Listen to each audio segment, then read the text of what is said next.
Hello दोस्तों, आज हम बात करते हैं कक्षा 12 की फिजिक्स के बारे में, जिसमें एक नियम है जिसे गॉस का नियम या गॉस की प्रमेय कहते हैं। ठीक है, तो आज हम कक्षा 12 की फिजिक्स में गॉस की प्रमेय के बारे में पढ़ेंगे कि गॉस की प्रमेय क्या होती है। ठीक है, तो गॉस की प्रमेय क्या होती है। तो गॉस की प्रमेय पढ़ने से पहले सबसे पहले पढ़ लेते हैं वैद्युत फ्लक्स। वैद्युत फ्लक्स, तो वैद्युत फ्लक्स क्या होता है मैंने बताया भी था, आज फिर बता दे रहा हूं कि वैद्युत फ्लक्स क्या होता है।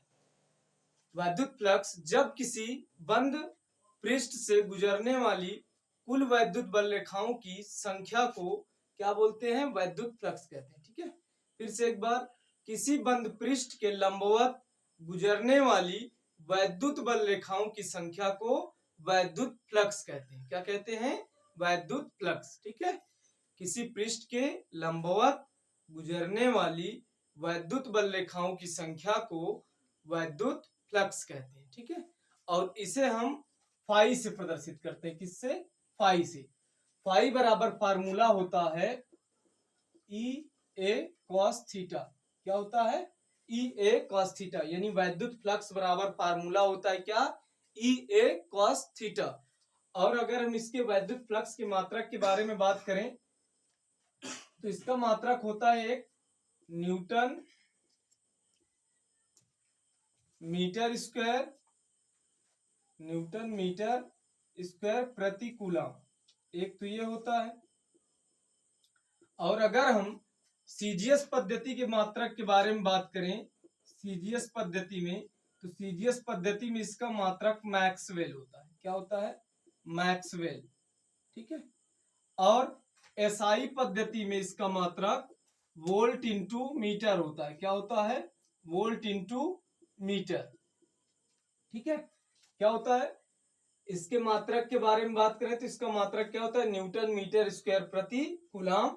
सीजीएस पद्धति में मात्रक क्या होता है, मैक्सवेल होता है। और एसआई पद्धति में क्या होता है, वोल्ट इंटू मीटर होता है। ठीक है, तो ये हो गया क्या, वैद्युत फ्लक्स के बारे में। अब हम बात करते हैं गॉस की प्रमेय। ठीक है, गॉस की प्रमेय के बारे में। तो गॉस की प्रमेय क्या होती है,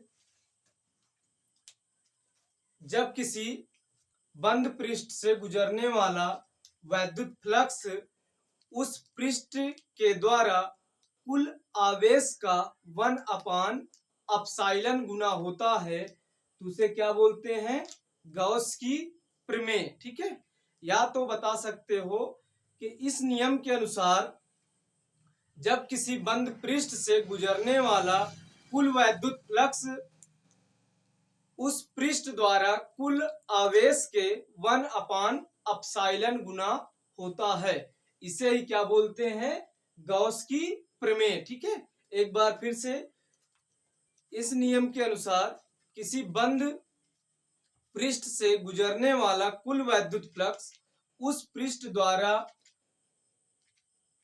परिबद्ध कुल आवेश के 1/एप्सिलॉन गुना होता है। ठीक है, यानी फाई बराबर कुल वैद्युत फ्लक्स के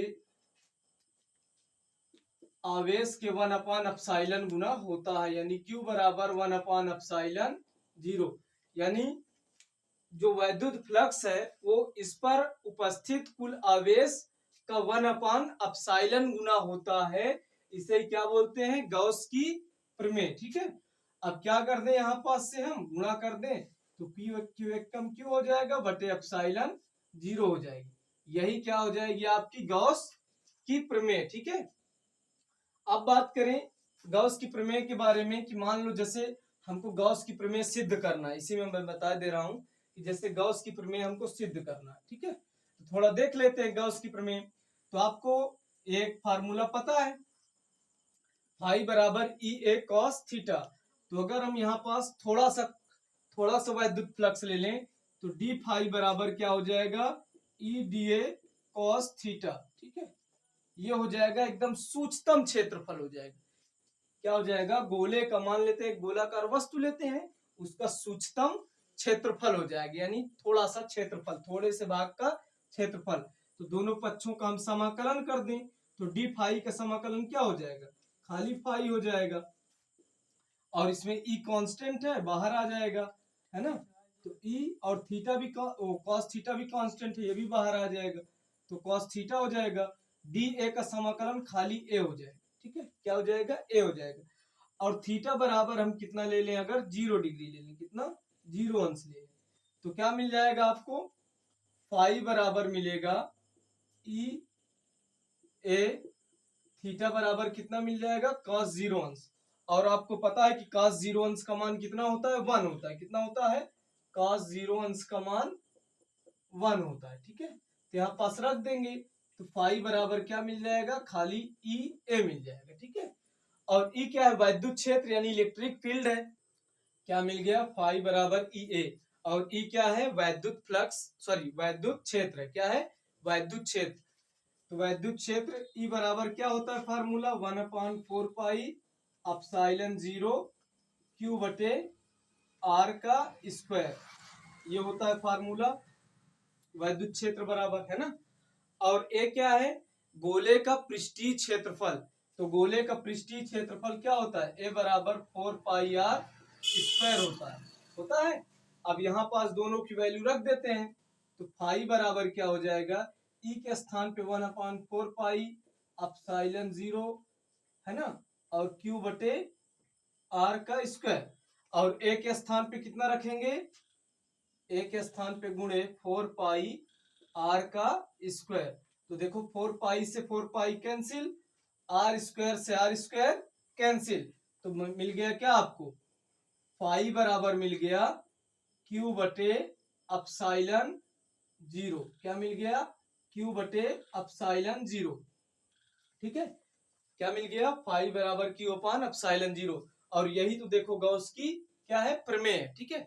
और एक बात, गॉस की प्रमेय जो है, किसी भी वस्तु का आकार कोई भी हो, ये मायने नहीं रखता, ठीक है, उसका आकार या माप कुछ भी हो सकती है, ठीक, मतलब किसी भी वस्तु की आकार या माप कुछ भी हो, वो नहीं डिपेंड करता, वो उसमें क्या हो जाएगा, गॉस की प्रमेय लागू हो जाएगी, चाहे उसकी आकृति या माप कुछ भी हो, ठीक है।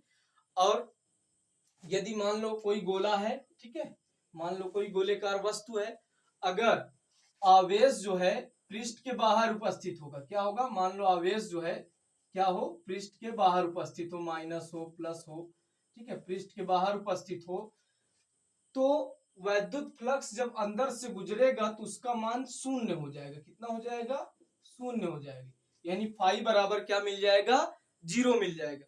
यानी जब आवेश क्या हो, पृष्ठ से बाहर हो, यानी पृष्ठ पर उपस्थित ना हो, पृष्ठ से बाहर उपस्थित हो, तो पृष्ठ से गुजरने वाला जो वैद्युत फ्लक्स होगा वो क्या होगा, 0 के बराबर होगा, ठीक है। ये बात मोस्ट इंपॉर्टेंट है, ध्यान रखना कि अगर पृष्ठ के बाहर आवेश उपस्थित हो तो पृष्ठ से गुजरने वाला जो वैद्युत फ्लक्स होगा वो 0 के बराबर होगा, ठीक है। यही क्या है, गॉस की प्रमेय है। अगर सिद्ध करना हो तो मैंने सिद्ध करने के लिए बता दिया, और नियम पूछे तो बस यहीं तक करना, ठीक है। और ये वैद्युत फ्लक्स थोड़ा अच्छे से तैयार कर लेना, ये सब क्वेश्चन बोर्ड एग्जाम में आ सकता है और आया भी है कई बार, तो अच्छा क्वेश्चन है, आप बढ़िया से तैयार करना। अगर आपको ये वीडियो अच्छी लगी हो तो वीडियो को लाइक, चैनल को सब्सक्राइब और शेयर करना ना भूलें, ठीक है।